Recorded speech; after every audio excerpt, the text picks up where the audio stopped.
Bismillahirrahmanirrahim. Assalamualaikum warahmatullahi wabarakatuh.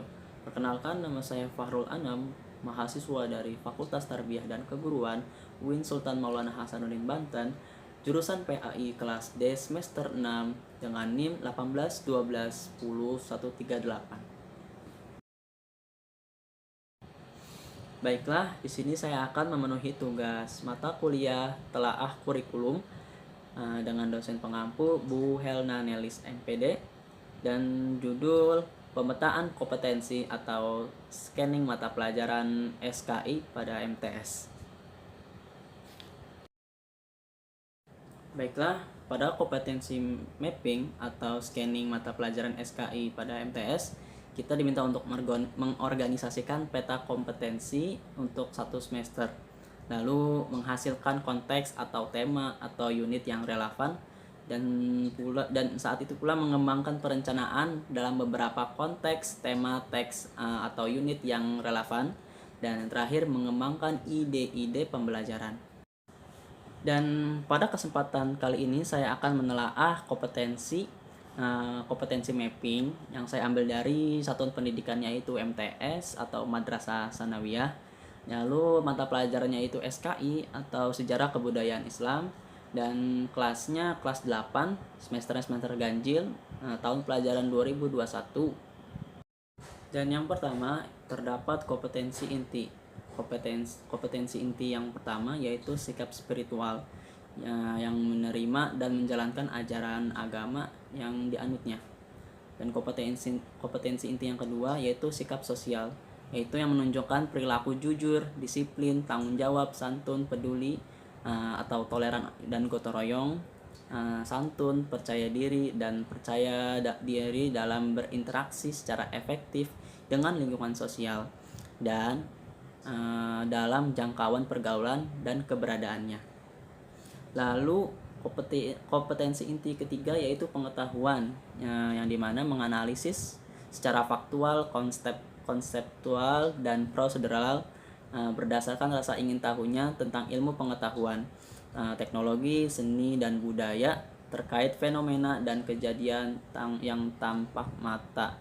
Dan yang terakhir kompetensi inti 4 yaitu keterampilan, yang dimana mengolah dan menyaji dalam ranah konkret, yaitu menggunakan, mengurai, merangkai, memodifikasi, dan membuat. Sedangkan dalam ranah abstrak yaitu menulis, membaca, menghitung, menggambar, atau mengarang yang sesuai dengan yang dipelajari di sekolah dan sumber lainnya. Baiklah, yang selanjutnya yaitu kompetensi dasar 1. Yang pertama yaitu menghayati semangat perjuangan Islam dari proses berdirinya Daulah Abbasiyah. Lalu yang kedua ada menghayati nilai-nilai Islam dari perkembangan peradaban Islam pada masa Daulah Abbasiyah. Lalu yang ketiga ada menghayati nilai-nilai Islam dari perjuangan tokoh atau ilmuwan Muslim seperti Ali bin Rabban At-Tabari, lalu Ibnu Sina, Ar-Razi, yaitu ilmuwan kedokteran, lalu ada Al-Kindi, Al-Ghazali, Ibnu Mishkaweh, yaitu ahli filsafat, lalu juga ada Jabir bin Hayyan, ahli kimia, lalu ada Muhammad bin Musa Al-Kharizmi, yaitu ahli astronomi, dan perannya dalam kemajuan peradaban Islam pada masa Daulah Abbasiyah. Dan yang terakhir yaitu menghargai karya ulama Muslim sebagai khazanah intelektual Islam. Lalu selanjutnya ada kompetensi dasar yang kedua. Yang pertama itu menjalankan sikap gigih dan sikap dalam mewujudkan cita-cita. Yang kedua ada menjalankan sikap produktif dan inovatif dalam mengembangkan ilmu pengetahuan. Lalu yang ketiga ada menjalankan sikap produktif juga dan inovatif dalam mengembangkan ilmu pengetahuan pula.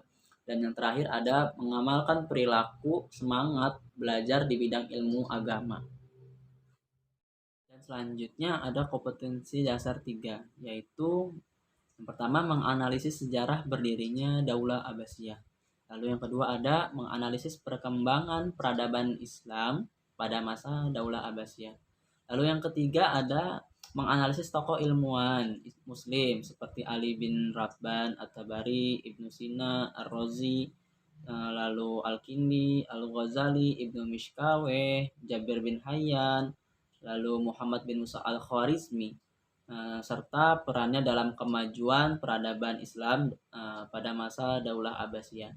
Lalu yang terakhir ada menganalisis para ulama penyusun kutub sittah atau buku hadis, ilmu hadis. Lalu juga ada menganalisis 4 imam mazhab, yaitu itu ada di buku ilmu fikih. Lalu Imam At-Tabari, Ibnu Katsir yaitu ahli tafsir, lalu perannya dalam kemajuan peradaban Islam pada masa Daulah Abbasiyah. Baiklah, selanjutnya juga ada kompetensi dasar 4. Yang pertama yaitu menyusun peristiwa-peristiwa penting dari proses berdirinya Daulah Abbasiyah. Lalu yang kedua ada menyajikan hasil analisis tentang perkembangan peradaban Islam pada masa Daulah Abbasiyah. Lalu yang ketiga ada mengelola informasi dan biografi dan karya para ilmuwan Muslim pada masa Daulah Abbasiyah.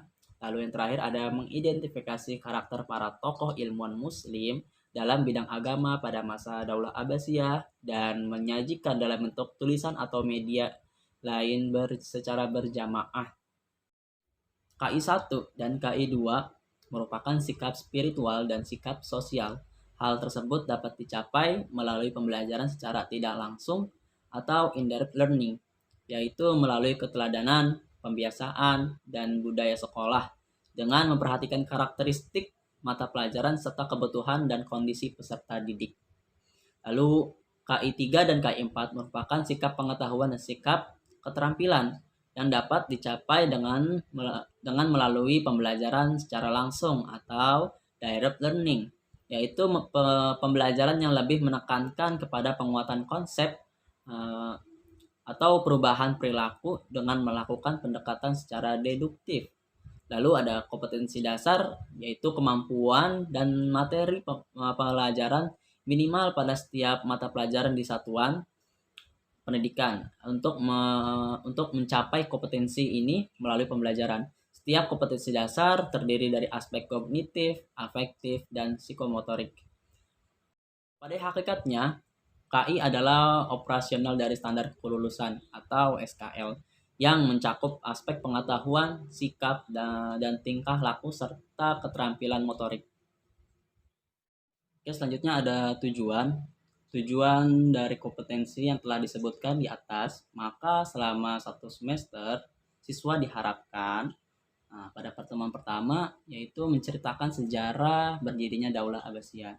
Lalu pertemuan kedua yaitu mendeskripsikan perkembangan kebudayaan atau peradaban Islam pada masa Bani Abbasiyah.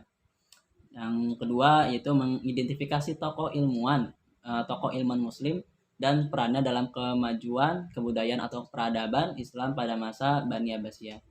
Lalu yang pertemuan ketiga mengambil ibrah atau pembelajaran dari perkembangan kebudayaan atau peradaban Islam pada masa Bani Abbasiyah untuk masa kini dan yang akan datang.